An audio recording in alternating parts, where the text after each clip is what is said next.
Hi guys, welcome to Exceptional Explorers YouTube channel, and today on Tuesday's Tips we're going to be talking about how to best organize your child's schoolwork and artwork.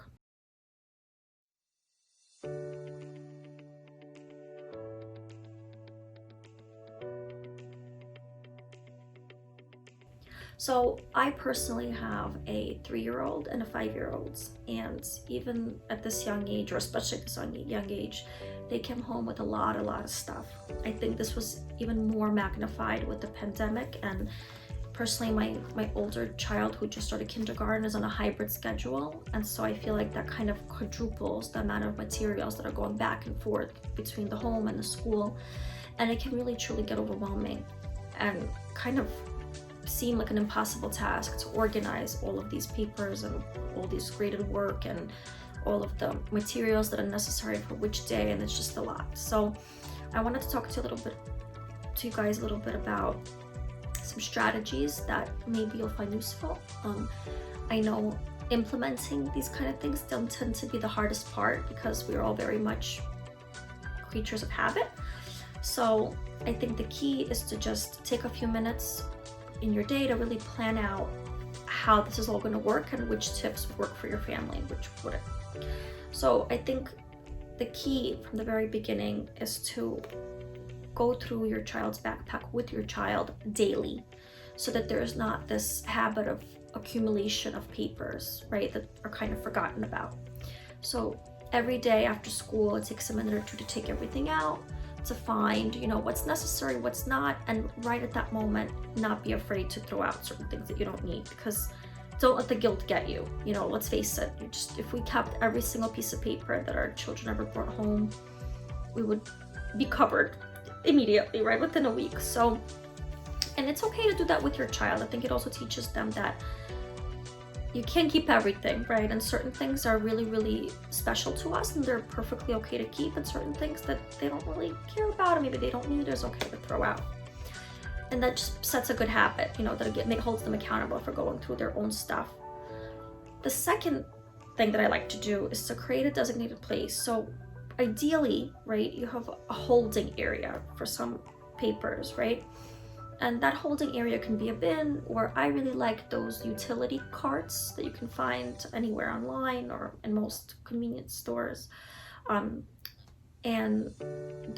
they could be ideally they're 3-tier, and the top tier can be things like maybe just plain paper and a few crayons or pencils that you can just grab if you ever need it. And then the middle tier can be where you put papers for your holding area. And the third tier can be your folders, right? So if every day you take out papers that you need and don't need, right? So the ones that you definitely don't need or don't want or don't like go in the garbage, right? And the papers that you do want to keep that are important, that you need for, something else, you can put into that designated holding area.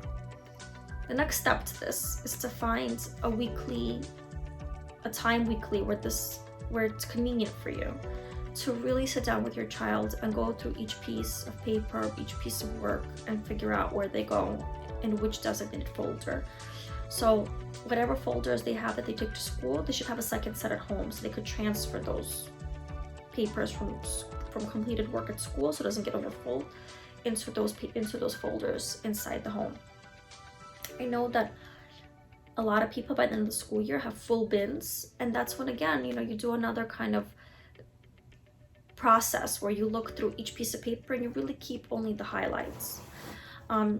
The goal here is to have a designated time every single day after school, and then a designated time every single week that you agree with your child. Like you say, okay, every Tuesday at 4 o'clock is going to be our cleanup time, and that's where we take all our things in our bin and put them away into the correct folders. Now you could skip this step. You could just go with the holding area. You could go straight when you come home, straight to organizing. That's great. I just know myself, and that's too ambitious for me personally, but some people that works better. So once you have that pattern going, it's a lot easier to keep kids accountable, and as they get older, to make that as part of their chores. You know, did you organize your things? Did you put them away? Did you put them where they're supposed to be in the appropriate folders? And it's also a great sorting activity, right? And it's also a great task because these kids, they feel really proud after they've accomplished something like this. They feel like, wow, I did that all by myself. I organized all of my work. And then if they put it away themselves with your help, you know, they're more likely to remember where to find it. In terms of organization, it's a skill just like anything else that really needs to be taught. There are some children and some people who are born with it, who just know how to organize their work and their lives and their clothes and just their belongings. And there are many kids, I would say the majority of kids, who need to be taught the proper way and the proper strategies to line them up for success in the future.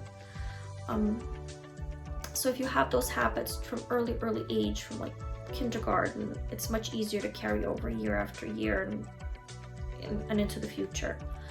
In terms of artwork, as a parent, you know, that tends to be a really sentimental thing, and I can never find myself throwing those pieces out because I feel like I'll be heartbroken when I'm an adult, and when they're adults, and I'll feel sad that I don't have anything. So I never actually personally did this myself, but I've been looking into these awesome sites where you can turn your children's artwork into a book, and you send them the artwork and they could either send it back to you or not, up to you, and they create like a little book, like a flip book of all of your favorite works.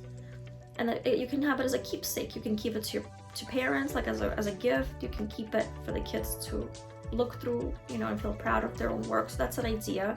That again, it's also, you know, quite a task for a parent, and it's not for everybody. But what I like to do in my home is to have a display area that I also switch every week. And that could be done the same day as you do your clean out. It could be part of your whole little clean out routine, where every week you swap out papers that are hanging up, artwork, and put up new ones, or maybe keep ones that you love, whatever. That's just a choice that you make as a family. So really, it's up to you what you do with them once you take them down. You know, if you're sentimental, you could keep them in a bin. If you're not, you know, you could, as a family, agree to dispose of them. But the moral of the story is these systems have to be in place, or, you know, if nothing changes, then nothing changes. So I really encourage you to have this like family meeting with your kids and your loved ones and whoever lives in your house, and to plant that date on the calendar of when is the best time as a family to get organized, make the week flow better, and make all those, you know, areas of clutter kind of disappear. So let us know how it works out for you, and if you have any suggestions that work for your family, please drop us a comment below. Thank you so much, and we'll see you next week. Bye.